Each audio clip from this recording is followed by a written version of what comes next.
নবী আমার কত সুন্দরভাবে শিখিয়ে দিলেন সালাম দিলে মানুষের সঙ্গে সম্পর্ক বেড়ে যায়। সালাম দিলে একটা অপরিচিত ব্যক্তি মুহূর্তের মধ্যে পরিচিত হয়ে যায়। এজন্য রাসূল বললেন এটা তোমাদের মধ্যে একটা হকের মধ্যে পড়বে। হাক্কুল মুসলিম আল মুসলিমে খামসুন রাদ্দুস সালাম ওয়া ইআদাতুল বারিস ওয়া ইত্তিবাউল জানাইজ ওয়া ইযা বা'তুদ দাওয়াত ওয়া তাসমিতুল আতিস। আল্লাহ নবী বললেন এক মুসলমানের উপরে 5টা হক বর্তাবে হবে। তার মধ্যে এক নম্বরে হলো রদ্দুস সালাম, দেখা হলে সালাম দেবে। আর আপনার 2 টাকা নিয়ে ঝগড়া হয়েছে বলে ওয়াজিব ছেড়ে দিলেন, ওয়াজিব ছাড়লে কি হবে? কথা বলে না। ওয়াজিব ছাড়লে কি হবে? শুধু গুনাহ নয়, গুনারও 2টো ভাগ আছে। একটা হলো কাবিরা গুনাহ আর একটা হলো সাগীরা গুনাহ। ওয়াজিব যদি কেউ ছেড়ে দেয় কাবিরা গুনাহ হবে, ওয়াজিব যদি কেউ ইচ্ছাকৃতভাবে ছেড়ে দেয় সেটা কাবিরা গুনাহ হবে। আর যদি কোনো ব্যক্তি ওয়াজিবকে অস্বীকার করে, ওয়াজিবকে যদি কেউ ইনকার করে অস্বীকার করে, তাহলে সে মানুষটা ফাসিক বলে গণ্য হবে। যদি কোনো ব্যক্তি ফরজ ছেড়ে দেয় ইচ্ছাকৃতভাবে কাবিরা গুনাহ হবে। আর যদি কোনো ব্যক্তি ফরজকে ইনকার করে অস্বীকার করে তাহলে সেই ব্যক্তিটা কাফেরে পরিণত হবে। কিছু কথা বুঝতে পারছেন? কি চাপ জিনিস বুঝতে পারছেন? ওয়াজিব ছেড়ে দিলে কি হবে আর ফরজ ছেড়ে দিলে কি হবে বুঝতে পারছেন? এই যে আসরের নামাজ পড়ে এক যুবক বেরিয়ে আসছে আর এক যুবক বসে আছে মাচাই। কোথায় গেলি রে? এই নামাজ পড়তে গেছিলাম। একটু মুচকি হেসে বললো নামাজ পড়তে গেলাম। যেই বলেছে নামাজ পড়তে গেলাম, সঙ্গে সঙ্গে এই ছেলেটা বলছে তুই বাবু নামাজও পড়িস, তুই আবার মৌলী সাহেব না হয়ে যাস কোনোদিন, তুই আবার নতুন নামাজও ধরে গেলি। আমি বাবু ওইসব ভালো লাগে না, এই বয়স থেকে নামাজ ছাড় দিকিনি অনেক হয়েছে, বয়স এখন অনেক বাকি আছে। যেই এই ইনকার করে দিল ওই ছেলেটা কাফের হয়ে গেল। অস্বীকার করলে ইনকার করলে কাফের হয়ে যাবে যদি কেউ ফরজকে করে। কেন বলেন তো? ফরজ মানে কার কথা? আল্লাহর কথা। ফরজ মানে আল্লাহর কথা। আল্লাহর কথা মানে কিসের কথা? কোরআনের কথা। আল্লাহর কথা মানে কোরআনের কথা। তাহলে অস্বীকার করছেন আপনি কোরআনকে, কোরআনকে অস্বীকার করা মানে কথা কিছু বুঝতে পারছেন বাপ? বুঝে যাচ্ছে? গজল, ওফ আল্লাহ, এই 5 মিশালি সোতালি এমন পড়ি ভাই, আমি যে কার মন জয় করব নিজেই ঠিক করতে পারি। কথা বুঝতে পারছেন না? হ্যাঁ, চাচা বলছে ওষুধ দেওয়া হচ্ছে, বুঝতে পারছেন? তাহলে কত রকমের কাস্টমার আছে, সবার মন জয় করা খুব চাপ। কথা বুঝতে পারছেন না? আজকাল দেবো একটা গজল দেবো এখন। যাক ঠিক আছে বাবাজি, আমার ভাইরা, হ্যাঁ বুঝতে পারছি আমি কিছুতে একটা বুঝাতে চাইছি আপনাকে। আমি জানি জিজ্ঞাসা করলাম কি বলতে চাইছে, যে গজল শুনি। যাক, এখন তো গজলের লোক বেরিয়েছে, ভালো ভালো শিল্পী বেরিয়েছে এখন। কথা বুঝতে পারছেন না? এখন 4টে-6টা করে শিল্পী তুলে দিচ্ছে স্টেজে, দিয়ে একবারে গজল মানে যেন মনে হচ্ছে একেবারে যেন সেই বৃষ্টি বর্ষণ হচ্ছে। কি গজল, উড়ি সর্বনাশ! স্পিকারের সামনে, বক্সের সামনে বসতে পারা যায় না, এমন গজল হচ্ছে। আর সর্বনাশ, গজল হচ্ছে না কোনো আপনার কি বলে ঢোল বাজছে না কি যে হচ্ছে, কি করতে চাইছে, উড়ি সর্বনাশ, মাথা খারাপ। শিল্পীও তো সব খাতারনাক শিল্পী। হাতের জামার ডিজাইন আলাদা, গলার ডিজাইন আলাদা, এইখানে আলাদা, কোমরে আলাদা, নিচের ডিজাইন আলাদা, উড়ি সর্বনাশ। চোখেতে সুরমা, চশমার ডিজাইন আলাদা। হাই রে হাই, মুখ টুক ফেস করে স্টেজে উঠেছে লড়াইয়ের ময়দানে। চলেন বাবা, যা পারিস কর, আর কি বলবো। শরীয়ত বিরোধী কাজ হলো তো বলা যাচ্ছে না এখন ঠিকঠাক ভাবে, বললেও তো বলবে বিরোধিতা করছে। খুব চাপ, খুব চাপ। আর সব থেকে যেটা শরীয়ত বিরোধী কাজ সেটা হচ্ছে কি জানেন, ছেলে আর মেয়ে এক জায়গায় এসে বসে শোনে ওদের গজল। এটা হলো শরীয়ত বহির্ভূত কাজ, শরীয়ত বিরোধী কাজ। ছেলে আর মেয়ে, নারী আর পুরুষ এক জায়গায় এসে ওই আপনার কি বলে চটেতে এসে সব পাড়ার ছেলে মেয়ে সব এক জায়গায় এসে বসে বসে ওদের গজল শোনে। এটা সব থেকে না জায়েজ কাজ। যাক, যা পারিস কর, মরলে সব বুঝবি, আর কি বলবো, দাঁত চিবিয়ে এটাই বলি, আর মরলে সব বুঝবি, আর কি বলবো। যাক, যা পারিস কর, বললে আবার রাগ হবে বেশি, কথা ঠিক কি না? যাক, আর কি বলবো, হক কথা বললেও বিপদ। যে একটা কথাই বলে না, বলি তো মা মার খায়, না বলি তো বাপ ব্যাং খায়। বলি তো মা মার খায়, না বলি তো বাপ ব্যাং খায়। বললেও বিপদ, না বললেও বিপদ। বললে এইখানে বিপদ, আর না বললে ওখানে বিপদ। আল্লাহ বলে চলে আয়, তোকে সাইজ করছি। জানিস তো বললিনি কেন? খুব চাপ, খুবই চাপ। কোন দিকে যাবেন? আসেন ভাইরা আমার, বন্ধুরা আমার, সাথী মহব্বতের ভাইরা, যে কথা আপনাদের বুঝাতে বুঝাতে আমি চলে এলাম। কোথায় ছাড়লাম বলেন দেখিনি?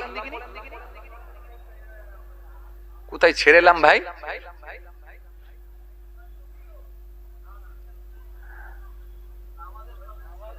হ্যাঁ, নামাজের চ্যাপ্টার নিয়ে চলছিল। কোথায় ছেড়েছিলাম? ফরজ ছাড়লে কি হবে, ওয়াজিব ছাড়লে কি হবে। হ্যাঁ হ্যাঁ, কাবিরা গুনাহ হবে, ফাসেক হয়ে যাবে। আর ওইখানে ফরজ ছেড়ে দিলে ইচ্ছাকৃতভাবে কাবিরা গুনাহ হবে। যদি ইনকার করে, অস্বীকার করে ফরজকে, তাহলে কাফের হয়ে যাবে। এত সহজ নয়, কত মাসলা জটিল, বুঝতে পারছেন তো? এজন্য রাসূল বলেছেন, রাসূল সুন্দর করে জানিয়েছেন, আল্লাহ নবী সাল্লাল্লাহু আলাইহি ওয়াসাল্লাম বললেন, কি বললেন? মানুষ সকালবেলা থাকবে মুমিন, আর সন্ধ্যেবেলা কুফরি করে কাফের হবে। সন্ধ্যেবেলা থাকবে মুমিন, সকালবেলা কুফরি করে কাফের হয়ে যাবে। এরা নিজেরা জানবে না যে কাফের হয়ে বসে আছে। চলেন ভাইরা আমার, কথা বলতে বলতে অনেক দূর চলে এসেছি। আসেন, ফিরে আসেন, ফিরে আসেন। তাহলে এই যে সালামটা আপনি দিলেন না, মুখ ঘুরিয়ে চলে গেলেন, তার মানে এখানেও কিন্তু আপনি ওয়াজিব ছেড়ে দিলেন। ওয়াজিব ছেড়ে দিলেন। এই জন্য আপনাকে যত ওয়াজিব কাজ আছে, আপনি ব্যবসায়ী হলে ওয়াজিব কাজগুলো আদায় করতে হবে। যত ফরজ আছে ফরজগুলো আদায় করতে হবে। তবে যদি ফারজে কিফায়া যদি ছেড়ে দেন, এতে সমস্যা নাই, কিন্তু ফারজে আইন যদি না যদি করে, এতে সমস্যা হয়। কেননা আমাদের সমাজে কিছু মানুষ আছে দেখবেন, কিছু যুবক ছেলেরা আছে দেখবেন, 5 ওয়াক্ত নামাজ পড়তে ভালোবাসে না, জোহর আসর মাগরিব ইশা পছন্দ হয় না, কিন্তু লোকে মরে গেলে মরা লোকের নামাজ পড়বো এটা বড় পছন্দ হয়। কথা বলেননি কেন? আছে না? হায়দ্রাবাদ থেকে প্লেনে করে চলে আসছে, মরা লোকের নামাজ পড়বো, জানাজার নামাজ। হ্যাঁ না, কিছু বলেন না রে বাবা। দিল্লি থেকে ফ্লাইটে করে চলে আসছে, মরা লোকের নামাজ পড়বো, জানাজার নামাজ। দিল্লি থেকে ফ্লাইটে করে চলে এলো, ফ্লাইটে করে দমদমে চলে এলো, সেখান থেকে 4 চাকা গাড়ি নিয়ে এসে পৌঁছে গেল। ঘড়ির কাঁটায় যখন 1:30টায় জানাজা হবে, আর যুবকটা যখন দেখা যায় 1:25-এ এসে পৌঁছে গেল। গোটা দর্শক, গোটা শ্রোতা, গোটা মুসল্লিরা যখন জানাজার নামাজ আদায় করবে বলে কাতার দিয়ে দাঁড়িয়ে গেছে, বলো ওই যুবকটা তাড়াতাড়ি করে গাড়ি থেকে নেমে পড়ল।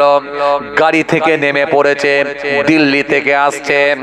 অমনি দেখা যায় পাড়ার একটা ছেলে পানি নিয়ে তাড়াতাড়ি করে দৌড়াচ্ছে, ওযুটা করে যাতে তাড়াতাড়ি করে অন্তত জানাজাটা পড়তে পারে। যুবকটা গাড়ি থেকে নেমে ওই রকম শার্ট পরেছে, ওই রকম জিন্সের প্যান্ট, হাতে বালা, পুরো জানাজা পড়তে আসছে। কথা বুঝছেন? ও নেমেই খালি শার্টের কলারটাকে একটু উল্টে দিয়ে বুঝিয়ে দিল আমি দিল্লি থেকে ফিরছি। কথা বুঝছেন? ছেলেটা এসে যখন দাঁড়িয়েছে, এখন ওর সামনে পানিও নিয়ে এসে পৌঁছে গেছে। এখন পানি নিয়ে এসে যখন পৌঁছেছে উজু করার নিয়ম ভুলে গেছে। কথা বুঝছেন না? কেন সেই লোক মরে গেলে তবে তো পরে, আরে কথা বলে না। সে কবে লোক মরেছিল তখন জানাজা পড়েছিল, উজু করেছিল। আর সেই ঈদ বকরিদ হলে পরে তাও কি উজু করে আল্লাহ ভালো জানে। আবার মরা লোকের ফের উজু করতে গেছে, এখন উজু ভুলে গেছে। এখন পাড়ার এক চাচা, মুসল্লি চাচা বলে, সর্বনাশ করেছি, তো উজু করতে গিয়ে কিন্তু করছে, মানে ভুলে গেছে। তখন এসে ওকে বলছে, কচি আগে হাত দুটো ভালো করে এই কবজি পর্যন্ত ধুয়ে তারপরে কুল্লি করো, 3 বার কুল্লি করো, গড়গড়ের সহিত কুল্লি করো, নাকে পানি দাও, নরম অংশ পর্যন্ত পানি দাও, যতটা দিলে পারো দাও না, চাপ নেই, নাকে দাও। তারপরে মুখটাকে ভালো করে ধোও, তারপরে 2 হাতের কুনুই পর্যন্ত ভালো করে ধুয়ে নাও। তারপরে কি করবে, মাথা মাসা করো, তারপরে পায়ের গিরাটা ধুয়ে নাও। ধুয়ে ওকে দাঁড় করিয়ে দিয়ে বলছে, চলে যাও, এবারে তুমি দাঁড়িয়ে যাও, এবারে জানাজা পড়ে নাও। ব্যাস, ও ছেলেটা তখন উজু করে নামাজে দাঁড়িয়ে গেল। আসলে কিন্তু ওজুর ফরজ কটা, ওজুর মুস্তাহাব কোনগুলো, ওজুর সুন্নত কোনগুলো, কিছুই জানে না, কিছুই জানে না। এই জন্য সব আপনাকে আমি বলেছিলাম কি, ব্যবসা করলে সব ফরজ আপনাকে আদায় করতে হবে। এই জন্য ওজুর ফরজ কটা, জোরে বলেন, 4টে ফরজ। তায়াম্মুমের ফরজ কটা?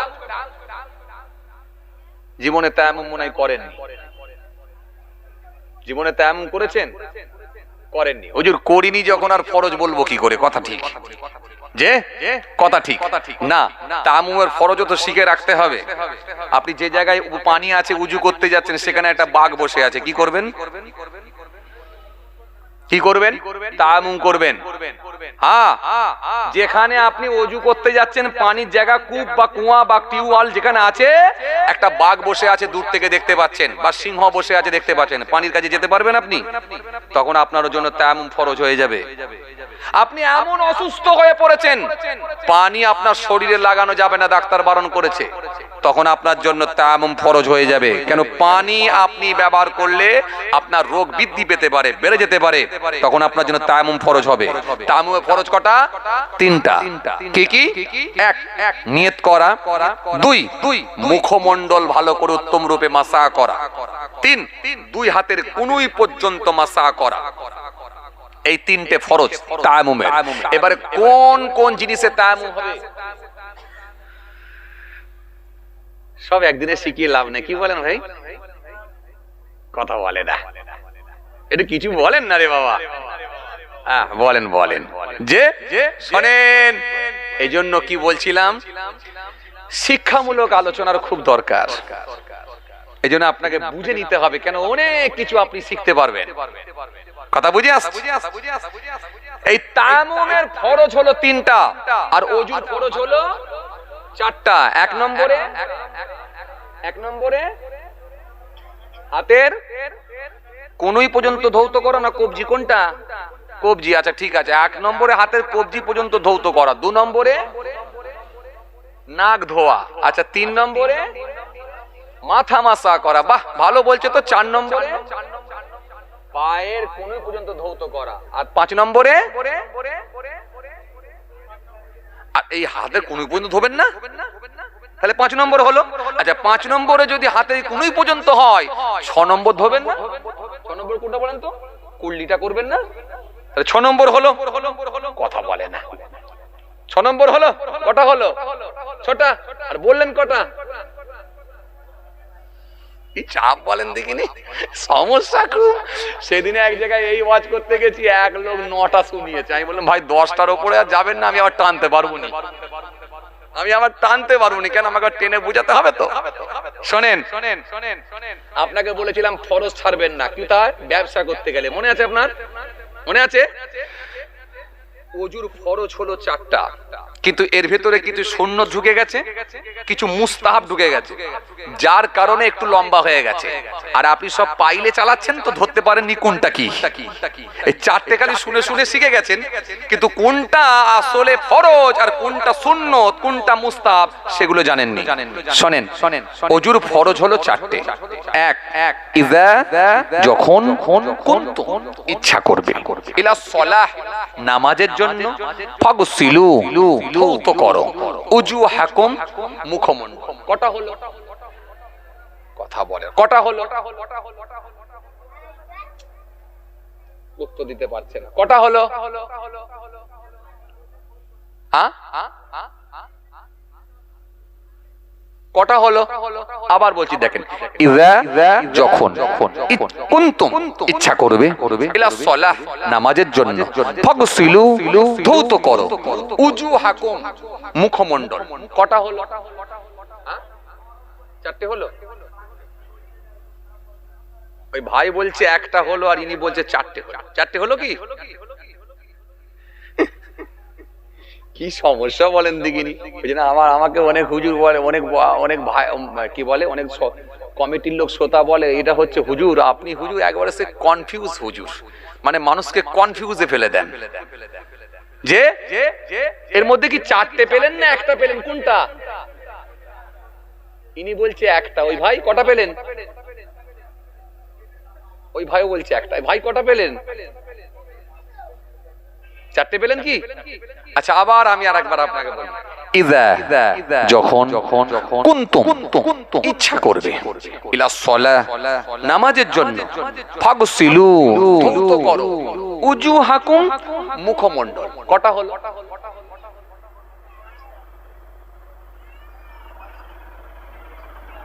সমস্যা হ্যাঁ একটা চাচা বলছে একটা বাবা আমি তো আপনাকে কি বললাম যখন নামাজের জন্য তোমরা ইচ্ছা করবে মুখমণ্ডল ধৌত করো তাহলে নামাজের জন্য ইচ্ছা করবে এটাকে আপনি একটা ধরছেন কেন মুখমণ্ডল ধৌত করো এটাই তো একটা নামাজের জন্য এই কাজের জন্য কি করব কাজের জন্য মুখটা ফাঁস দেবো এটা হলো একটা তাহলে মুখ ধোয়াটা একটা বুঝে গেল কথা বুঝে গেছে আচ্ছা এবারে দেখেন তাহলে যখন তোমরা নামাজের ইচ্ছা করবে মুখমণ্ডল ধৌত করো ফাগসিলু উজুহাকুম ওয়া আইদিয়াকুম তোমাদের হাত ইলাল মারাফিক কোনই পর্যন্ত টাকনা পর্যন্ত ধৌত করো কটা হলো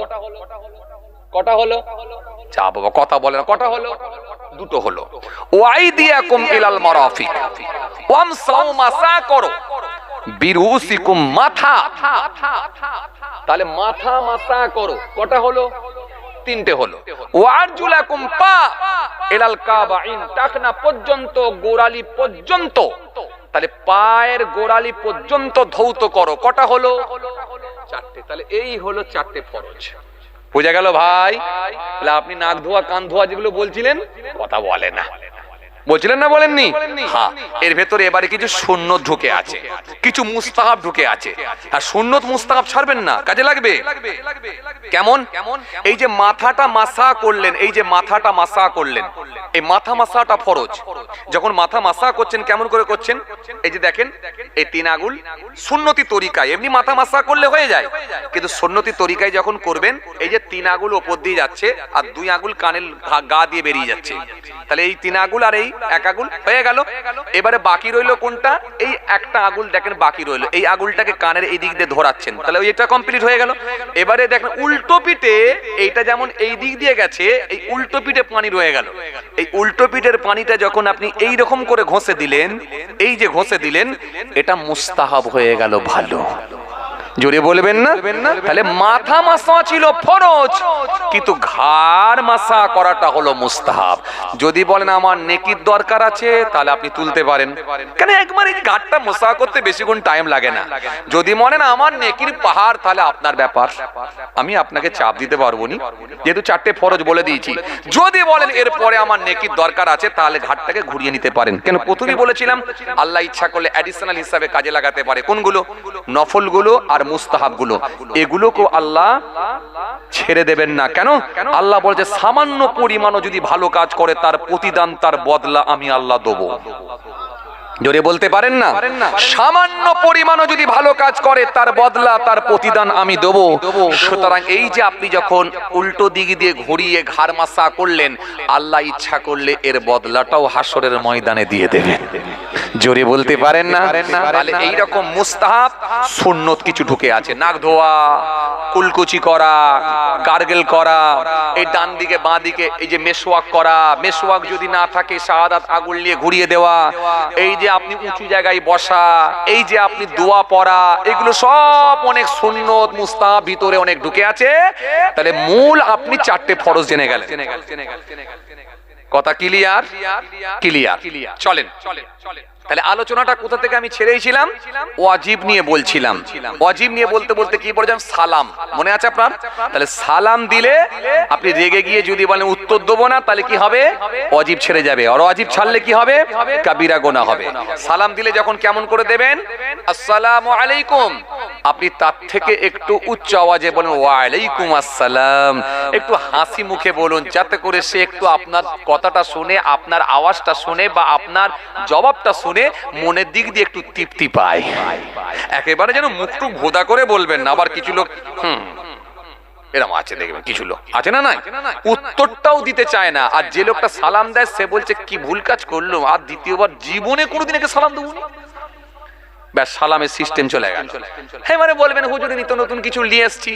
গুড মর্নিং চাচা, গুড আফটারনুন চাচা, গুড ইভিনিং চাচা, গুড নাইট চাচা, কিছু নিয়ে এসছে এখন যুবকরা, কিছু নিয়ে এসেছে বাইরে থেকে, কিছু নিয়ে এসছে না। আমরা বলতাম ইন্না লিল্লাহ, মাশাআল্লাহ, সুবহানাল্লাহ, আলহামদুলিল্লাহ। আর এখন যুবকরা নিয়েছে ওয়াও, সর্বনাশ, ওয়াও, ও মাই গড। হাই রে কপাল, কোথায় গেল পরিবেশ। হ্যাঁ, আর বাপ বলছে গর্ব করে বলছে আমার মেয়েটা শিক্ষিতা হয়েছে, আমার ছেলেটা শিক্ষিত হয়েছে। দেখেছো কেমন কচির মা ইংরেজি মারছে, দেখেছো? ও মাই গড, কি বললো বুঝতে পারছেন? এই যে গড বললো, আল্লাহর ক্ষেত্রে গড বলা যায়? হ্যাঁ, যার বহু বচন হয়, যার স্ত্রীলিঙ্গ হয়, এটা আল্লাহর ক্ষেত্রে ব্যবহার করা প্রযোজ্য নয়। এটা নাম সংক্রান্ত শিরক। আমি অল্প কদিন আগে শিরক নিয়ে আলোচনা করছিলাম, শিরকে আকবার নিয়ে আলোচনা করছিলাম, শিরকে আসগার নিয়ে আলোচনা করছিলাম। শিরক সম্পর্কে আমি একাধিক আলোচনা করছিলাম। নাম সংক্রান্ত শিরক কোনগুলো, কর্মগত শিরক কোনগুলো, ভাষাগত শিরক কোনগুলো, আমি টোটাল শিরক নিয়ে আলোচনা করছিলাম। এর আগের পার্টি আমি কয়েকদিন আলোচনা করলাম, আপনারা সোশ্যাল মিডিয়া খুঁজলে পেয়ে যাবেন। তার মধ্যে এই প্রসঙ্গটাও আমার ছিল, সেটা হলো এই যে শিরক, এটা নাম সংক্রান্ত শিরক হয়ে গেল। আল্লাহকে আপনি গড বলে ফেললেন, ভগবান বলে ফেললেন। ভগবান যার স্ত্রীলিঙ্গ হয়, যার বহুবচন হয়, ভগবান, ভগবতী, হ্যাঁ, গড, ভগবান, ঈশ্বর, এগুলো বলবেন না। আল্লাহকে কি বলবেন? আল্লাহ। আল্লাহ মালিক বলুন, স্রষ্টা বলুন, সৃষ্টিকর্তা বলুন, রব বলুন, প্রভু বলুন, কোনো আপত্তি নাই। কেন?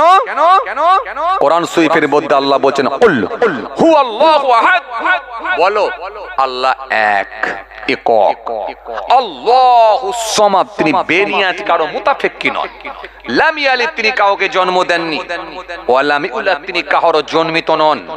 ওয়া লাম ইয়াকুল লাহু কুফুয়ান আহাদ, আকাশ জমিনে আল্লাহর সমকক্ষ আর কিছুই নাই। চলেন ওই বিষয় নিয়ে আলোচনা আজকে আমি করব না, যেখান থেকে আমি ছেড়ে এলাম। চলুন আবার আমি পিছিয়ে চলে এলাম। কি নিয়ে বলছিলাম যেন? হ্যাঁ, এই ওয়াজিব নিয়ে বলছিলাম। তার মধ্যে সালাম, রদ্দুস সালাম, সালাম দেবেন। এই যেন গুড মর্নিং দিয়ে ছেড়ে দেবেন না। গুড মর্নিং দিলে কোনো উপকার হবে না। এমন একটা জায়গায় এসে যাবে, মার খেতে হবে তখন। চাচা ফজরের নামাজ পড়ে বেরিয়ে এসেছে, আর চাচার কাছে খবর গেছে যে চাচার পুকুরের মাছ চুরি হয়ে গেছে। মাথা গরম না? এমনি হাতে যে লাঠিটা ধরে ধরে যাচ্ছিল, সে লাঠিটাকে চাগিয়ে তুলে নিয়েছে। মানে রেগে একেবারে ফুল গরম হয়ে আছে, পুরো ফেট আপ হয়ে গেছে। মানে ওই অপরাধীকে পেলেই লাঠির বাড়ি মারবো। আর ঘাড়ে যে গামছাটা ছিল মাথায় বেঁধে নিয়েছে। একটা ছোট ছেলে তখন চাচাকে দেখে বলছে, চাচা গুড মর্নিং চাচা। রেগে যাবে কি যাবে না? তখন বলছে এই লাঠি দেখেছিস? আগেকারের চাচা গুড মর্নিং বুঝবে, এই লাঠি দেখেছিস? পিটিয়ে না অবস্থা খারাপ করে দেবে, এমনি মাথা গরম। আচ্ছা এবার আপনি বলেন তো, ওই চাচাকে যদি বলা হতো আসসালামু আলাইকুম চাচা, চাচা জবাব দিত কি দিত না? এই দিত কি দিত না? কথা বলেন, দিত কি দিত না? আরে মাছ চুরি তো দূরের কথা, আল্লাহ না করেন চাচার ছেলে মরে গেলেও সেখানেও যদি আপনি সালাম দেন, সেটাও কিন্তু ওয়া আলাইকুম আসসালাম বলি জবাব দেবেন। কেন?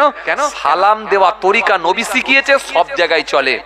মৌতা বাড়িতেও চলে, বিয়ে বাড়িতেও চলে, জলসা বাড়িতেও চলে, খানা বাড়িতেও চলে। যেখানে যাবেন সেখানে সালাম দিতে পারবেন। আর সালাম দিলে কি হয়? একটা অপরিচিত ব্যক্তির সঙ্গে আপনার মুহূর্তের মধ্যে পরিচিত হয়ে যায়। কি সুন্দর তরিকা। চলেন, এই জন্য ওয়াজিব বলা হলো, উত্তর দেওয়া, জবাব দেওয়াটা হলো ওয়াজিব। কেন? যদি না দাও তাহলে গুনাহ হবে। এইবারে বাবাজি আমার মায়েরা, জবাব দেওয়া যেমন ওয়াজিব, অনুরূপ ভাবে কুরবানি করাও ওয়াজিব। অনুরূপ ভাবে হজ করতে গেলেও কিছু ওয়াজিব কাজ আছে। অনুরূপ ভাবে উমরা করতে গেলেও কিছু ওয়াজিব কাজ আছে।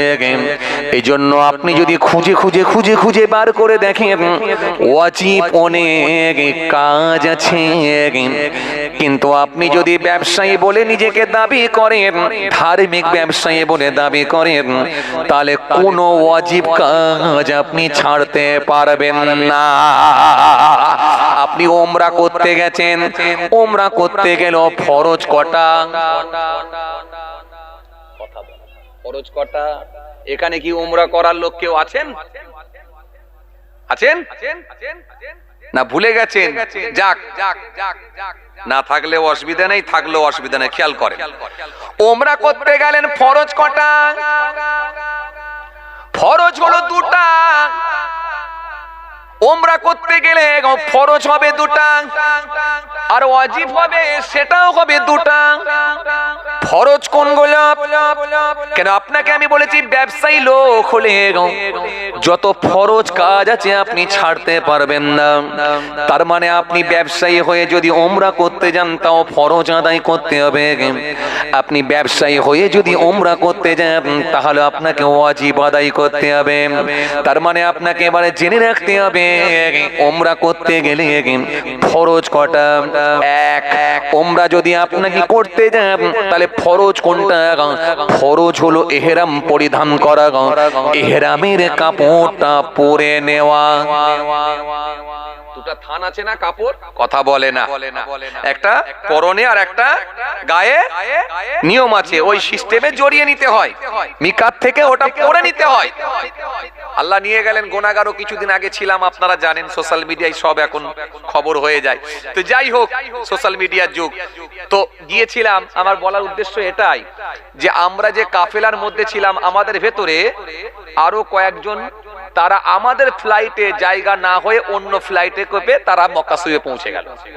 এখন ভালো করে ওই যখন সেই শেখানো হয়, যখন সেই ট্রেনিং দেওয়া হয়, ট্রেনিং এ যায়নি নাকি না কোনো আলেম ওলামাদের সঙ্গে পরামর্শ করেনি, জানার চেষ্টা করেনি, আল্লাহ ভালো জানে।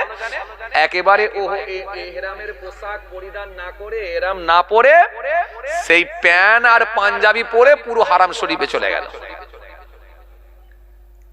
কথা বুঝতে পারেননি? কথা কিছু বুঝতে পারছেন? যা বাবা বুঝতে পারেন।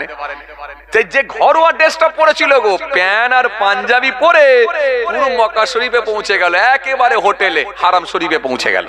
কি হলো জানেন? কি হলো জানেন? আলেম ওলামারা তো থাকে কি থাকে না? বলে সর্বনাশ করেছে এই লোকটা। কি আমাদের সঙ্গী? বলে হ্যাঁ আমাদের সঙ্গী। তো আমাদের ফ্লাইটে ছিল না? বলে না, এই ফ্লাইটে সিট হয়নি, তো অন্য ফ্লাইটে চেপেছিল। যা, সর্বনাশ করেছে। বলেন কি? এ তো সেই নিজের ঘরোয়া ড্রেস পরে চলে এসেছে এখানে। কি হবে? এখন ওকে দম দিতে হবে, তার মানে কুরবানি করতে হবে। সব হুজুররা, আলেম ওলামা আমরা যারা ছিলাম, মোটামুটি ভালো করে স্টাডি করে দেখে আরো ঘেঁটে ঘুটে বললাম আর কোনো উপায় নাই, 26,000 টাকা দিয়ে কুরবানি দিল। কথা বুঝতে পারছেন না? ঝাড়ের বাঁশ থাকবে না, ঘাড়ে এসে যাবে। নিয়ম না জানলে বাঁশ ঝাড়ে থাকবে না, ঘাড়ে। আর যদি বলেন আমি করব না, সেটা আপনার ব্যাপার। তাহলে ফরজ কটা? এক। কি? ইহরামের পোশাক পরিধান করা। দ্বিতীয় নাম্বার ফরজ, কাবা বাইতুল্লাহ শরীফে তওয়াফ করা। কাবা বাইতুল্লাহ শরীফ তওয়াফ করা। এক নম্বরে হলো ইহরামের পোশাক পরিধান করা। দ্বিতীয় নম্বরে হলো কাবা বাইতুল্লাহ তওয়াফ করা। হারাম শরীফের চত্বরে গিয়ে আল্লাহর কাবা বাইতুল্লাহ শরীফটা তওয়াফ করা। আল্লাহর কাবা বাইতুল্লাহ যখনই দেখবেন অমনি দোয়া পড়তে হয়, দুটো চোখ দিয়ে আপনার পানি ঝরতে থাকে। হাজরে আসওয়াদে চুমা দেয় আর কাবা বাইতুল্লাহ তওয়াফ করে। এই কাবা কাবা বাইতুল্লাহ তওয়াফ করাটাও হলো ফরজ। এরপরে কি কাবা বাইতুল্লাহ শরীফ যখন তওয়াফ করা হয়ে যাবে, হয়ে যাবার পরে আপনাকে মনে রাখতে হবে ওই মাকামে ইব্রাহিমের সোজাসুজি দাঁড়িয়ে আর কাবা শরীফের দিকে মুখ করে 2 রাকাত নামাজ আপনাকে আদায় করতে হবে। 2 রাকাত নামাজ আদায় করতে হয়, একটু জমজম পানি খেয়ে নেয়, জমজম পানি খেয়ে নিয়ে ওই দিকের গেট দিয়ে বেরিয়ে আসে, ওই দিকের গেট দিয়ে বেরিয়ে এসে সোজা একেবারে সাফা পাহাড়ের দিকে অগ্রসর হয়। সাফা পাহাড়ের দিকে যখন যায় ওইখান থেকে কাবা বাইতুল্লাহ দিকে তাকায়, তাকিয়ে ঝরঝর করে কাঁদে আর ওইখান থেকে দাঁড়িয়ে দোয়া পড়ে। একেবারে ওইখান থেকে দোয়া পড়ে, সাফা পাহাড়টা যখনই চোখে পড়ে ওই জায়গায় দাঁড়িয়ে দাঁড়িয়ে দোয়া পড়ে। দোয়া পড়ে সাফা থেকে মারোয়ার দিকে অগ্রসর হতে হয়। এই যে সাফা থেকে মারোয়া, মারোয়া থেকে সাফা, সাফা থেকে মারোয়া, মারোয়া থেকে সাফা, এটাকে 7 চক্র মারতে হয়। কেননা আমাদের নবী হযরত ইব্রাহিম খলিলুল্লাহ, আপনাদের জানা আছে যিনি হলেন জাতির পিতা হযরত ইব্রাহিম খলিলুল্লাহ। ইব্রাহিম খলিলুল্লাহ যখন মক্কা শরীফে গিয়েছিলেন, মক্কা শরীফে গিয়ে যখন পুত্র ইসমাইলকে রেখে আর বিবি হাজেরাকে রেখে যখন চলে এসেছিলেন, হযরত হাজেরা জিজ্ঞাসা করেছিলেন, ও হযরত ইব্রাহিম খলিলুল্লাহ, ও আল্লাহর নবী, আমাদেরকে এখানে রেখে দিয়ে যাচ্ছেন, আমাদেরকে কার উপরে ছেড়ে দিয়ে যাচ্ছেন, কার উপরে ভরসা করে যাচ্ছেন? হযরত ইব্রাহিম খলিলুল্লাহ বলেছিলেন, ও বিবি হাজেরা, চিন্তা করো না বিবি, তোমাদেরকে আমি আল্লাহর ভরসায় রেখে যাচ্ছি। হযরত ইব্রাহিম যখন চলে গিয়েছিলেন, আম্মা জান হযরত হাজেরা পুত্রের জন্য পানি অন্বেষণ করেছিলেন।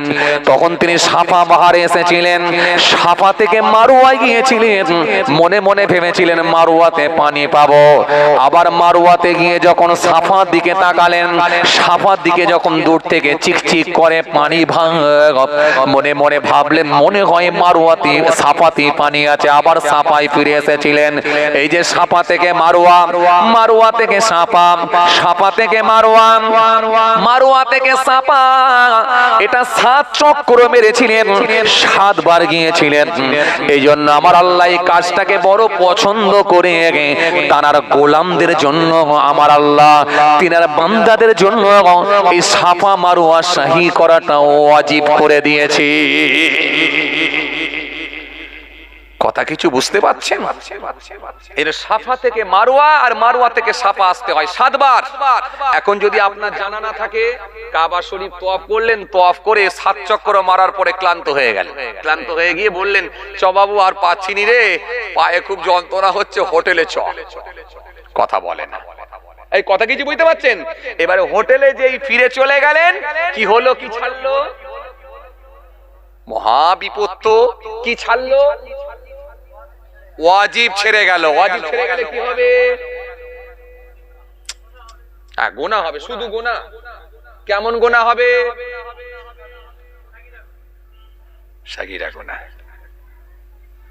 হ্যাঁ, তাই কি? আমি ওটাই বলেছিলাম। কি কেন?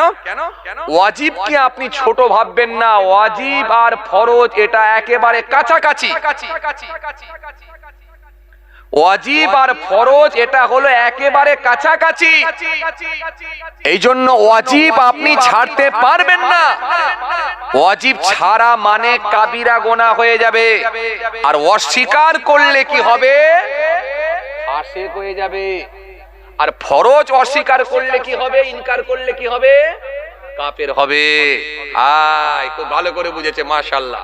যে তাহলে এই যে সহি করা এটা হলো ওয়াজিব, আমরা করতেই হবে। তাহলে আপনি ব্যবসায়ী লোক হলেও আপনাকে ওয়াজিব ছাড়া যাবে না। আমার আলোচনার মধ্যে ছিল, মনে আছে তো আপনাদের? মনে আছে তো? এই যে সাফা থেকে মারওয়া আর মারওয়া থেকে সাফা, এই ওয়াজিব আপনি কিন্তু ছেড়ে দিতে পারবেন খুব ভালো করে শোনেন।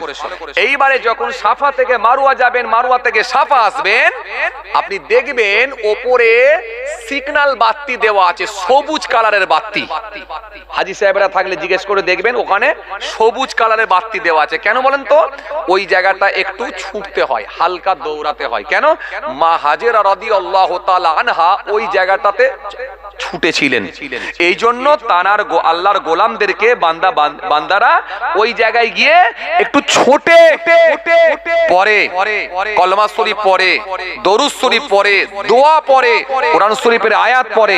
ইন্না সাফা ওয়াল মারওয়াতা মিন শাইরিল্লাহ ফামান হাজ্জাল বাইতা বিইতামারা ফালা জুনাহা আলাইহি আন ইয়াতাওয়াফা বিহিমা ওয়া মান তাতাওয়া খায়রান ফা ইন্নাল্লাহা শাকিরুন আলিম। এটা পড়তে পড়তে যেতে হয়। চলেন, আলোচনা অনেক লম্বা হয়ে যাবে, এই জন্য ছোট ছোট করে খালি বুঝাচ্ছি। জাস্ট আমি খালি বুঝাতে চাইছি ওয়াজিব কাজগুলো। কেন?